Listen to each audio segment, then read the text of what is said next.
In picking climate change and the climate emergency as your theme for 2020, what is it specifically that you want that activity, your voice, to achieve? Well, there are two responses. One is that Earth Day is not a top-down event where I or some person says, this is what our objective is, and we're going to march 1 billion people to achieve it.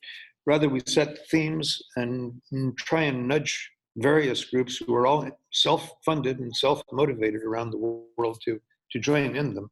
So what my goals would be are, and this may be somewhat controversial for part of your audience, public policy, definitely in the United States and pretty definitely through the world, has been dominated for the last 50 years by neoliberal economics and price signals, internalizing externalities.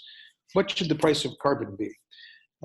It has proven to be not a particularly effective mechanism because in order to get really big changes, you have to have increases in prices that are both inequitable and politically inconceivable.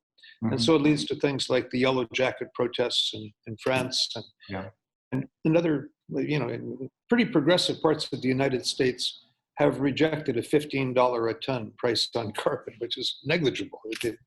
No one's going to buy a different car because of a change like that.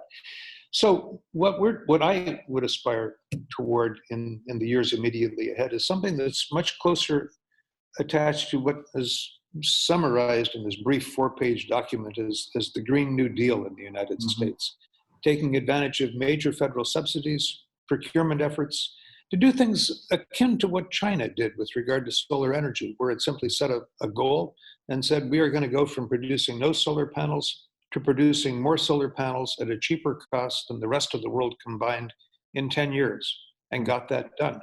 And we need to be doing that for solar, we need to be doing it for wind, for photoelectrochemistry, for batteries, for electric vehicles, for ultra deep green efficient buildings, for agriculture, for all of the things that are having a major carbon footprint. We've run out of time to fiddle around. And those hurricanes and typhoons and floods and forest fires and droughts and ocean acidification. You just take a look at the films that have come out of Australia and you realize that what in 1980 the scientists were describing as 2 lines crossing on a graph in about 2020. Those lines have now crossed on a graph, and when they're reflected in the real world, it's pretty terrifying. Today we have 190 nations, and in most of them there's something that is relatively significant. And I think this is hugely important in that, for example, if the human rights community had an opportunity to have an international event every year that focused the attention in 190 countries on human rights issues, that would be an enormous asset to it. And I think similarly we have that in the environment. Whereas big issues, the hole in the ozone layer got a huge amount of attention from Earth Days. This year, that principal focus will be climate. One year we had a huge attention to the oceans and marine plastics, but also acidification of the oceans and other threats, overfishing, bottom trawling. Things that no one nation can solve by itself. They happen in the global commons where we have no parliament and we have no regulations and we have no enforcement mechanisms.